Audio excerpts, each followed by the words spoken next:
Chapter 0. What is Nintendo? In 1979, an engineer who worked at Nintendo was taking a long train ride. His name was Gunpei Yokoi, say, Gunpei Yokoi. On the trip, he noticed a passenger playing with a calculator, pressing all the buttons on it. Gunpei was fascinated. At that time, Nintendo made large-size arcade games with big joysticks. But it suddenly struck him that a handheld gaming device might also be fun. So, he brought his idea to the president of Nintendo. Did he like the idea? Yes, a lot. Right away, Gunpei and his team started to develop the Game & Watch. It was the perfect time for this liquid crystal display, LCD, technology had become inexpensive, and video games were now big business. The finished product could fit in a child's hand. It had only one game that was played on a screen. The Game & Watch was cheap, and had a long battery life. Most important of all, the game was fun to play. The first Game & Watch game was Ball, and it was sold around the world. Gunpei had done it. The Game & Watch was a major success. Between 1980 and 1991, Gunpei's team created 60 different Game & Watch devices. Gunpei Yokoi worked from a single, simple idea. Because of his creative ability, he helped Nintendo make history in the video game industry. Chapter 1. All in the Family. Nintendo was founded in Kyoto, Japan, all the way back in 1889 by Fusajiro Yamauchi, say, Fusajiro Yamauchi. Fusajiro was a woodblock printer and artist. His new company made beautiful playing cards called Hanafuda. The name comes from a combination of the Japanese words for flower and card. The cards were made from tree bark. The ink for the designs was made from flower petals and berries. At this time in Japan, the government banned all playing cards because gambling was against the law. And many card games involved gambling. After a while, though, the government let Nintendo sell its cards because they didn't have numerals and were so beautiful. In each deck of Hanafuda cards, there are 12 suits each named for a month of the year and a flower. Each suit contains 4 cards, making a total of 48 cards. Many different card games can be played with Hanafuda cards. The cards sold well in Japan but nowhere else. So, Nintendo remained a medium-size playing card company. To become bigger, it would need to head in new directions. In 1929, after 40 years as president of Nintendo, Fusajiro Yamauchi retired. His daughter had married a man who had been adopted by Fusajiro. His name was Sekiryo Kaneda Yamauchi. Say, Sekiryo Kaneda Yamauchi, and he was the next president of Nintendo. When Sekiryo took over Nintendo, it was the largest playing card company in Japan. In his 20 years as president, he made Nintendo much more efficient by introducing an assembly line of workers and building a large sales force and factory. He retired in 1949 and chose his 22-year-old grandson to run the company. Hitoshi Yamauchi, say, Hiroshi Yamauchi had been raised by his grandparents from the time he was 5. He had a difficult childhood. His grandparents were very strict. To prepare him to become the next president of Nintendo, they sent him to a school where he would study either law or engineering.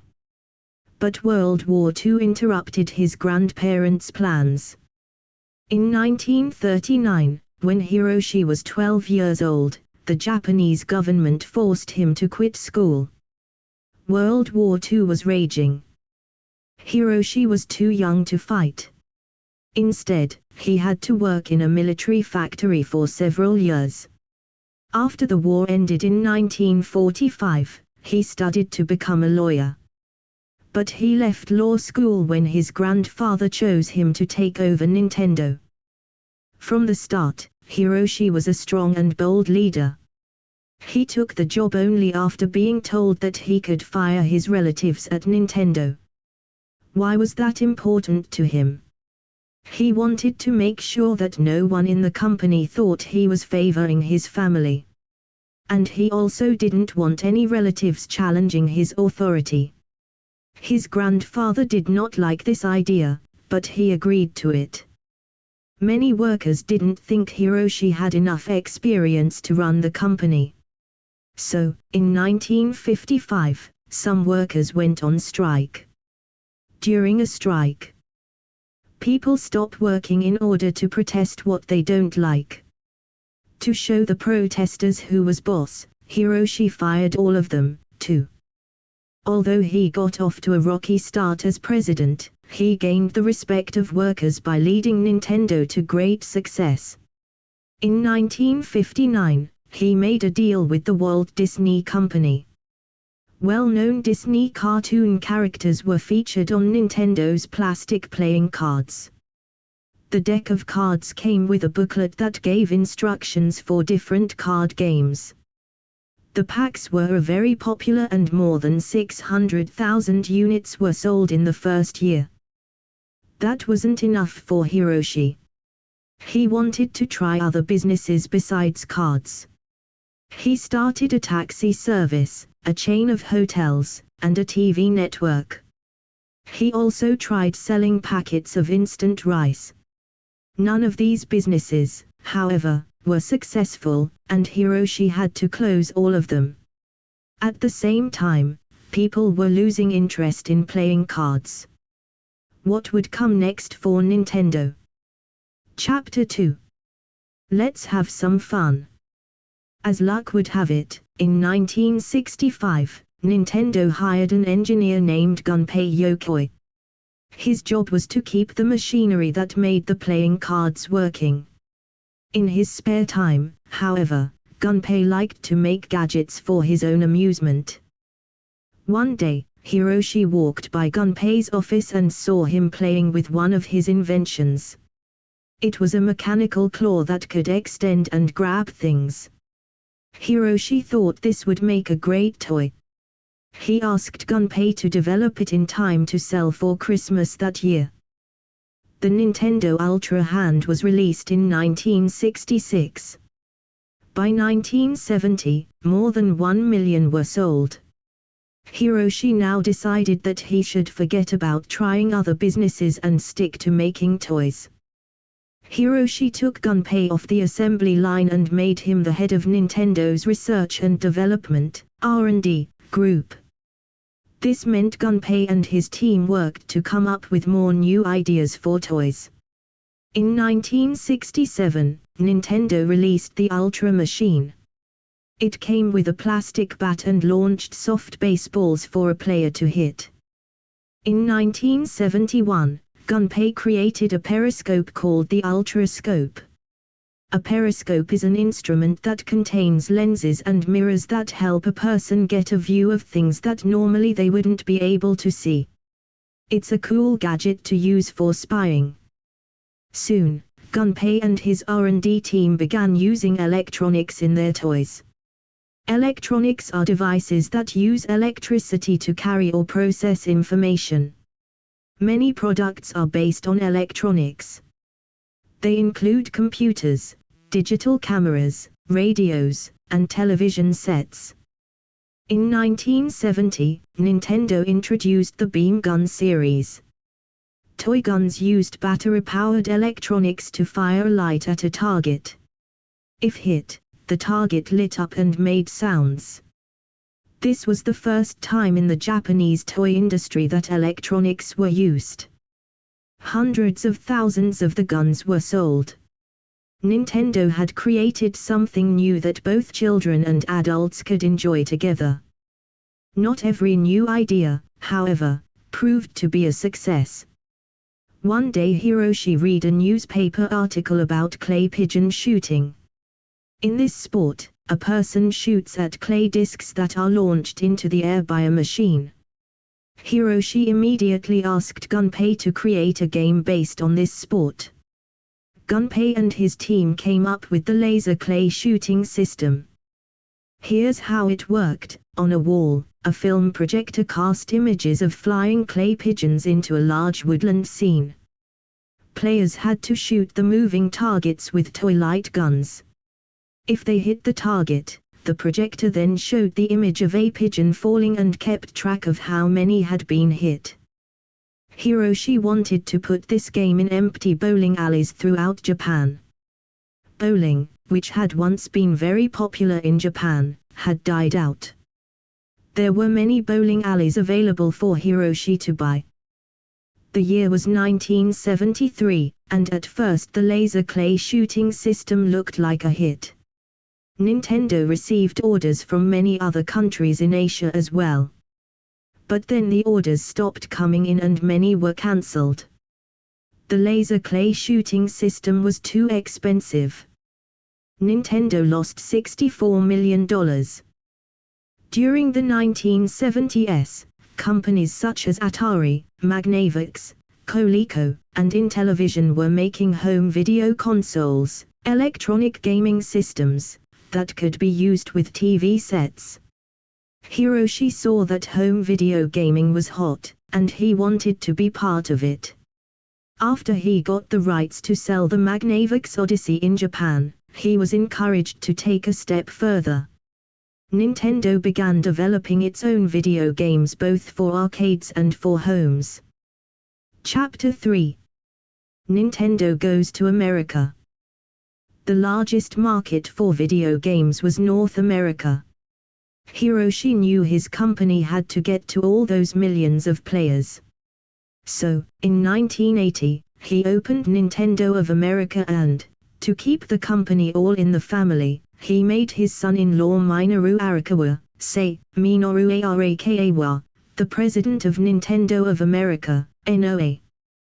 This new branch of Nintendo started to distribute Game & Watch games throughout the United States. But this didn't lead to the big success Hiroshi had hoped for.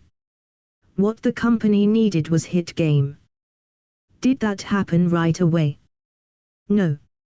In Japan, a Nintendo R&D team had been working on a coin-operated arcade game. It was called Radar Scope, and the idea of the game was for players to shoot attacking spacecraft. This game became popular in Japan and showed quite a bit of promise in the United States when tested on small audiences. Minoru placed a big order for the United States. Unfortunately, there were long delays in getting the game made and shipped to New York City. When it finally arrived, arcade owners were extremely disappointed. Radar Scope was expensive and even worse, they thought it was boring and made irritating sounds. Radar Scope was a major flop. Nintendo of America was stuck with thousands of unsold units sitting in a warehouse. Although shaken by this failure, Minoru looked for ways to make up for all the lost money. He wondered whether the problems could be fixed and the games reinstalled into all the cabinet that were unsold. Back in Japan, a new employee, Shigeru Miyamoto, Shigeru Miyamoto, was asked to fix the Radar Scope game. But Shigeru thought it would be a much better idea to start from scratch and create something new. So that's what he did. Chapter 4. Father of modern video games. Shigeru Miyamoto was born in Sonobe, a rural town in Japan, in 1952. As a young child, he was full of imagination. He loved doodling, reading, and telling stories.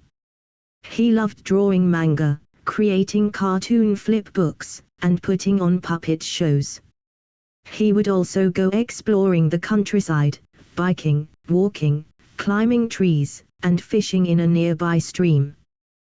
One day, while he was out exploring, he discovered the entrance to a cave. He returned the next day with a lantern so he could explore it. Shigeru spent many long days exploring this underground cave. One of the things he liked most was the fear and excitement of not knowing what was waiting for him around the bend when he crawled through tunnels. Shigeru never forgot his childhood adventures. Shigeru spent 5 years getting a college degree in industrial design. He painted, drew, and built things in his classes. In his free time, one of the things he most enjoyed was playing early video games. In 1975, Shigeru graduated. Now that he was finished with school, he needed a job. He first thought he would like to become a manga artist. But then he changed his mind and decided he wanted to work making toys. Through his father, Shigeru was able to get a job interview with Hiroshi Yamauchi. At that time, Hiroshi was more interested in hiring engineers, not artists. But he liked Shigeru and asked him to return with samples of his work. Shigeru gathered artwork he had done in college, his manga drawings, and his designs for a seesaw that could hold 3 kids at the same time. He also included his hand-carved colorful children's clothes hangers in the shapes of animals. When Shigeru returned, Hiroshi liked what he saw. He thought that Shigeru had a childlike way of looking at the world, and this was what Nintendo needed. Hiroshi hired him to be the first artist on Nintendo's staff. Shigeru started in 1977, painting panels for the cabinets of the arcade games. When Radarscope failed in the United States, Shigeru decided to try to develop a completely new game. He didn't like the ping-pong and shooting games that were popular at the time. He wanted to design something very different, a game with characters and a storyline. His idea was to base a game on the characters in the Popeye cartoons, which were very popular in the United States. But Nintendo couldn't make a deal to use them. So, instead, Shigeru created new characters, ones that could jump on screen. Instead of Popeye, there was now Jumpman, a carpenter. Olive Oil, Popeye's girlfriend, became Lady, later Pauline, and Bluto, the villain in the Popeye cartoons, became an ape named Donkey Kong. If naming an ape Donkey seems odd, it's because Shigeru mistakenly thought that in English, donkey meant stupid. Donkey Kong had kidnapped Lady from Jumpman and brought her to a construction site. The object of the game was for Jumpman to rescue Lady. Game players took on the role of Jumpman. Donkey Kong was different from other arcade games. Besides telling a story, it is often considered the first true platform game. In a platform game, characters run, jump, or walk over obstacles to reach new levels. An obstacle prevents players from getting somewhere. As Jumpman moved up ladders and across girders to get to Lady, Donkey Kong rolled barrels to knock down Jumpman. Players had to make Jumpman jump over the barrels. Shigeru gave Jumpman a red hat and a big mustache. This made Jumpman easy to see on a small screen. Before the game was finished, Minoru Arakawa, the president of Nintendo's US company, changed Jumpman's name to Mario. Why? Minoru needed an American name for the character and chose the name of the landlord of Nintendo's Seattle area warehouse, Mario Segale. Once released in 1981, Donkey Kong was a tremendous success in Japan and also in the United States. NOA sold the 2,000 Radarscope cabinets that had been reprogrammed with Donkey Kong and then another 60,000 in just 1 year for a total of almost $2 million in sales. Hiroshi finally had what he wanted, a game that broke into the world market. Mario became the star of Donkey Kong and many more Nintendo games. Today he is recognized around the world and has become the company's mascot. Shigeru is considered the father of video gaming and the greatest video game designer in the world. He has helped make more than 150 games. Donkey Kong reflected everything that Nintendo stands for as a company: humorous, non-violent family entertainment for both kids and adults. Chapter 5. Crash. Things were certainly looking up for Nintendo. In the early 1980s, the home video game industry was booming in North America. Everyone wanted to play the games, and now people could do that right on their TV screens. Also, the price of home consoles had dropped, so more people could afford them. And then, suddenly, it all came crashing down. There were three main reasons why. First, gamers had dozens of different home consoles to choose from. Each console came with its own set of games. But games from other companies could also be played on all consoles. The North American market was flooded with dozens of consoles, giving consumers way too many choices. Second, because of the high demand for more video games, many were rushed out. They weren't fun to play and ended up being huge flops. For example, the movie E.T. The Extraterrestrial was a mega hit. Yet Atari's video game version of the movie is considered by many to be the worst video game of all time. By the time Atari made a deal to create a video game based on the popular Alien, the designer only had 5 weeks to develop it. Video games usually take months or even years to make. Gamers disliked the graphics and found the game extremely difficult to play. It hardly sold during the 1982 holiday season. And a third reason for the crash was that by 1983, the price of home computers had dropped. More and more people could afford to own one. A home computer was now about the same price as a gaming console. A computer could do much more than just play video games. But a video console could only play games, nothing more. So, many people bought a home computer instead of a home console. After a while, toy stores decided that video gaming was over. They stopped selling the games. For the next 3 years, sales of video games were at an all-time low. Atari, the leader of the gaming industry at the time, nearly went out of business.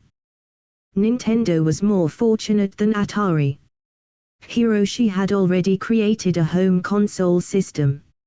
In 1985, he released the Nintendo Entertainment System, NES, in the United States and advertised it as a control deck instead of a video game console. Why was that important?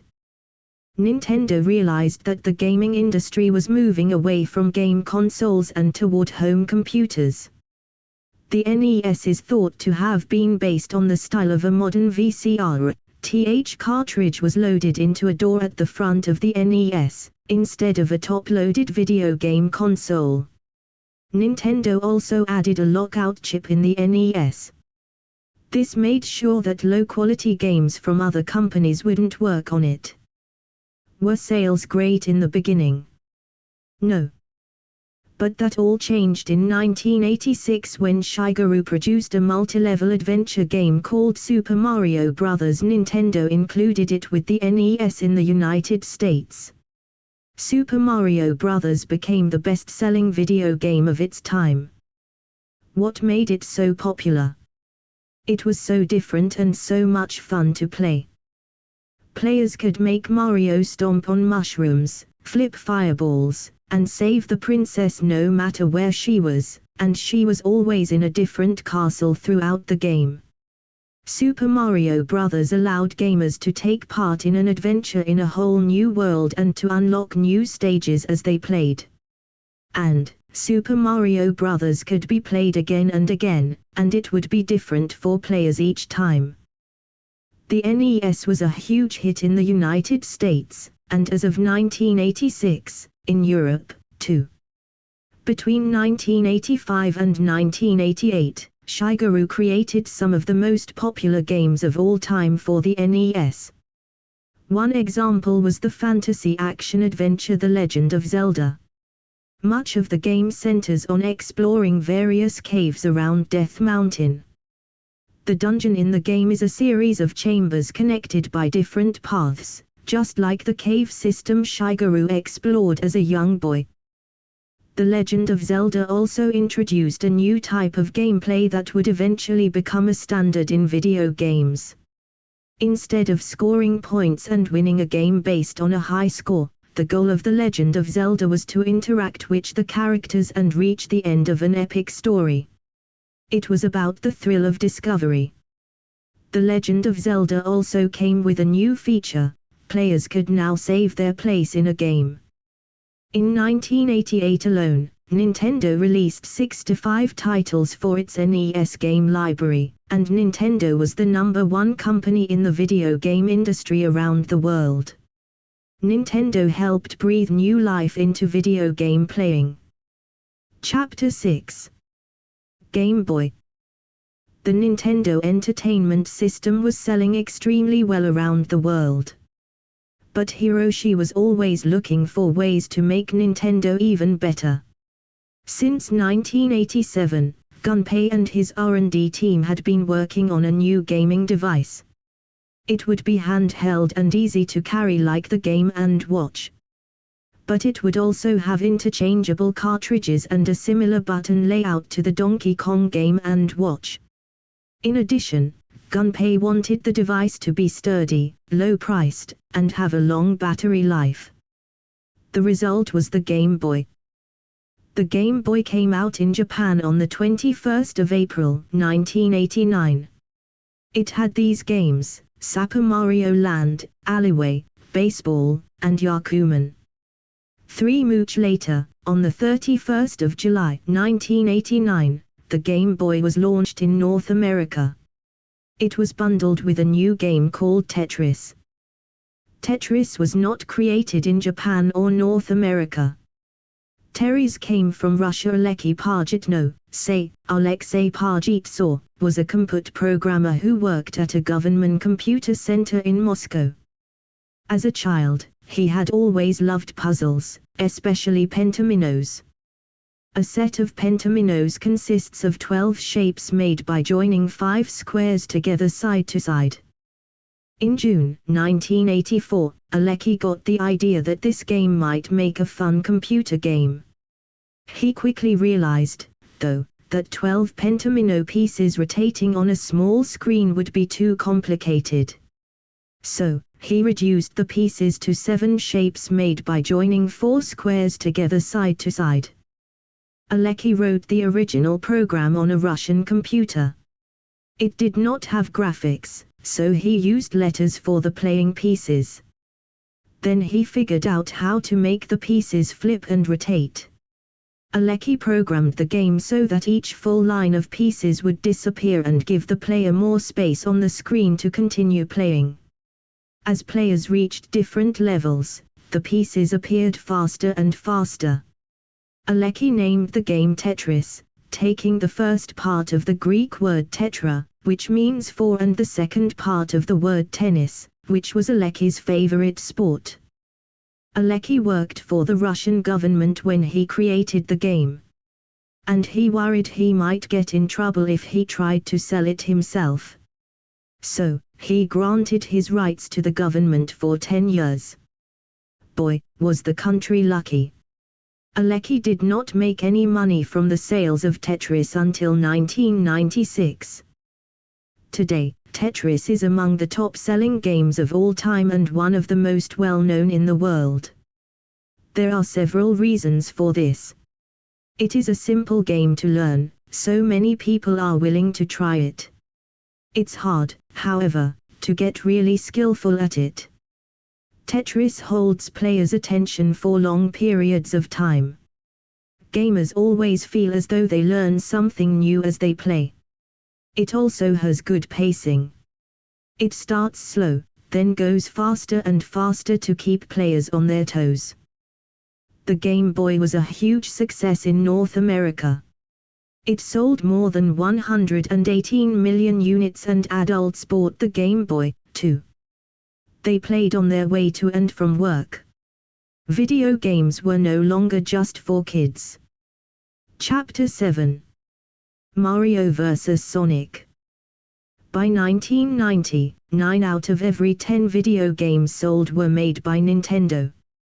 But Sega, a rival company from the early days of arcade games, was getting ready to battle Nintendo for the top spot in the gaming world.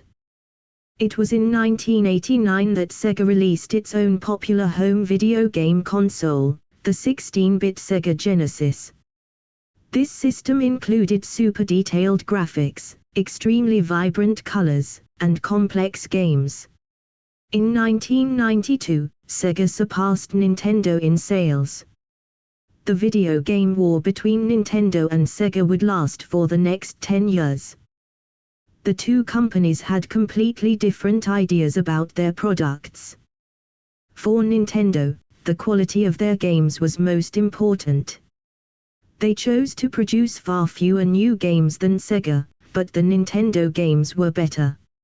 Sega, on the other hand, believed in quantity.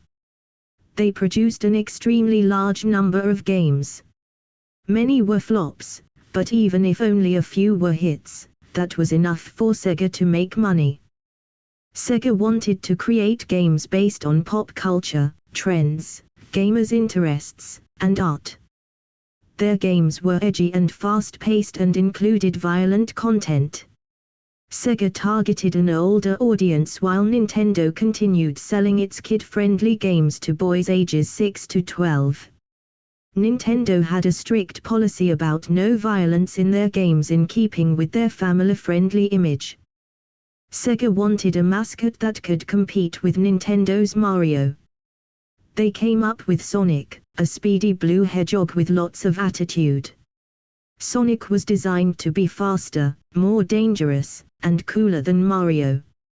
Sega used Sonic to promote its products, and soon he became a well-known character.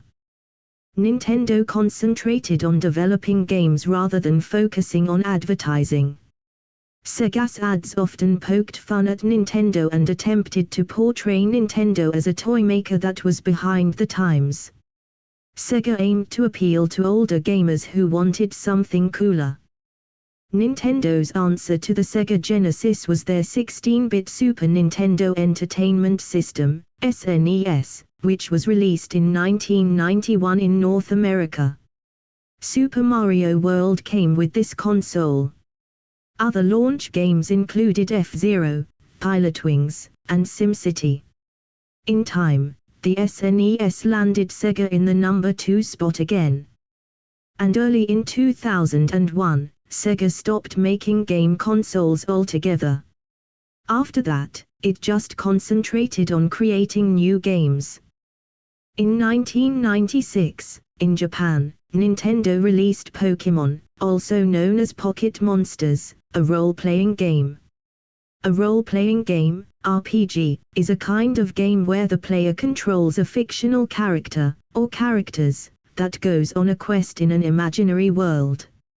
In the Pokémon games, players must catch and train Pokémon creatures to battle one another. The battles are the main theme of the games, but players also need to reach certain objectives within the game. Pokémon was an instant success. Nintendo didn't think the game would work in the American market but tried it there anyway. As in Japan, Pokémon came with games, trading cards, a TV show, comics, movies, and toys. To roll out the game, NOA used this simple hook, collectability. The famous slogan was "Gotta catch 'em all." NOA spent $15 million to $20 million on its marketing campaign. This was something the company normally didn't do. This was more the way Sega worked when it brought out a new product. Nintendo sent a videotape explaining Pokémon to all the subscribers of their Nintendo Power magazine. The video spelled out the whole concept of Pokémon and announced that there would be Game Boy games, toys, card games, and a TV show. The marketing campaign worked. Pokémon Red and Pokémon Blue were released in North America in 1998 and sold 400,000 copies in less than a month. The Red and Blue games each have several exclusive Pokémon, which means that players have to trade with one another. The national TV show debuted in September 1998, and in November 1999, Pokémon, the first movie, opened at the top of the box office. By the end of 1999, Pokémon was making $7 billion around the globe. Today, it's still played by millions of gamers. Chapter 8. Games for the whole family. Competition from Sega wasn't nearly as fierce anymore. But between the mid-1990s and the mid-2000s, Sony's PlayStation consoles and Microsoft's Xbox console were on the rise, and Nintendo was losing ground once again. Every new Nintendo console since the NES had sold fewer than the system before it. And, in 2002, both Hiroshi Yamauchi, president of Nintendo for 52 years, and Minoru Arakawa, president of NOA for 22 years, retired. This ended the Yamauchi family's control of the company. The new president, Satoru Iwata, became the fourth president of Nintendo. Hiroshi died on the 19th of September, 2013, at the age of 85.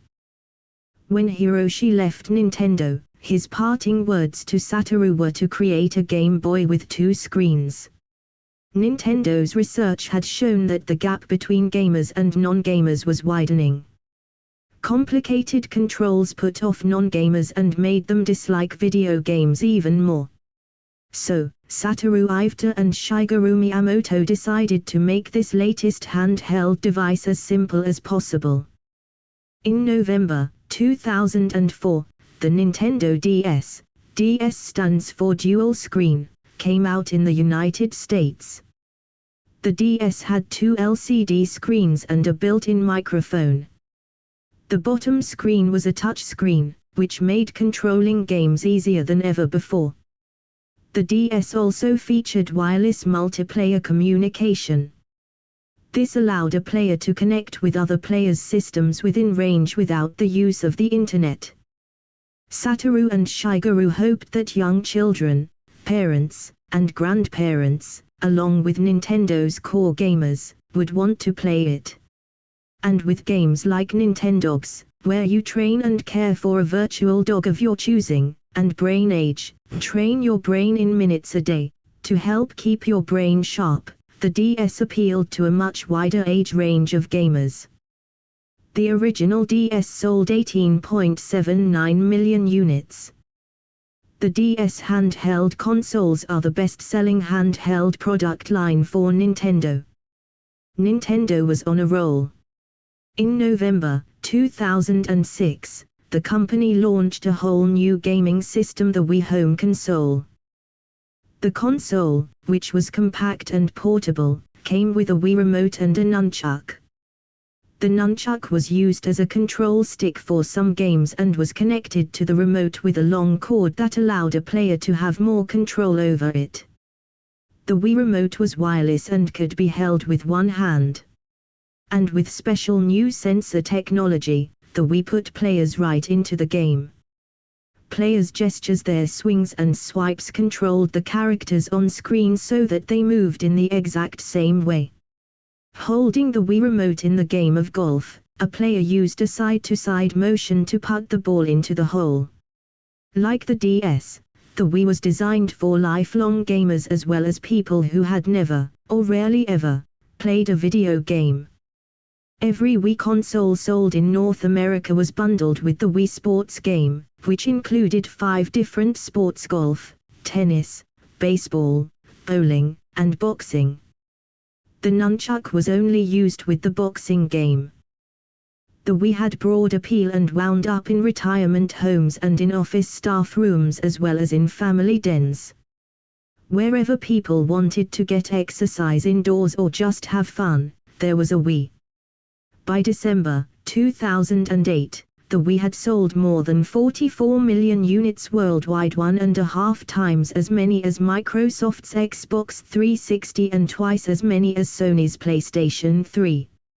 It became Nintendo's best-selling home console of all time in the United States, Japan, and Europe.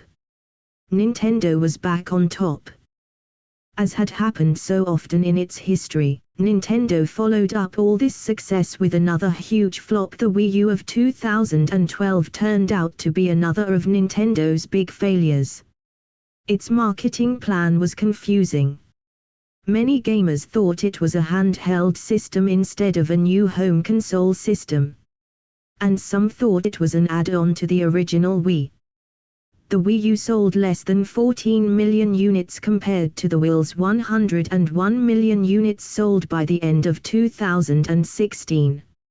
Nintendo stopped making the Wii U in January 2017. By March 2017, Nintendo was ready with another new home console, the Nintendo Switch. This console could be hooked up to a television or used as a handheld device. As of February 2019, the Switch was the fastest-selling home console in both Japan and the United States, and it remained the top-selling video game console in the United States through October 2019. Throughout its very long history, Nintendo experienced high points and low points in its business, much like gamers do when playing video games. Just when Nintendo was at the top of the industry, an obstacle would come along and knock them down, but the company always learned from its mistakes and resumed its position as an industry leader time and time again. Chapter 9. The Power of Nintendo. Nintendo's impact around the world has been enormous. Hiroshi Yamauchi took over a small company that produced playing cards and turned it into a worldwide video game giant.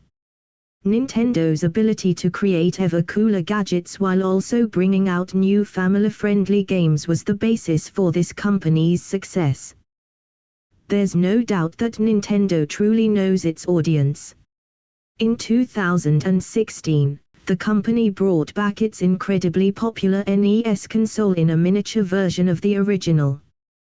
This was aimed at older fans who remembered NES from their childhoods as well as gamers who missed out on its initial release.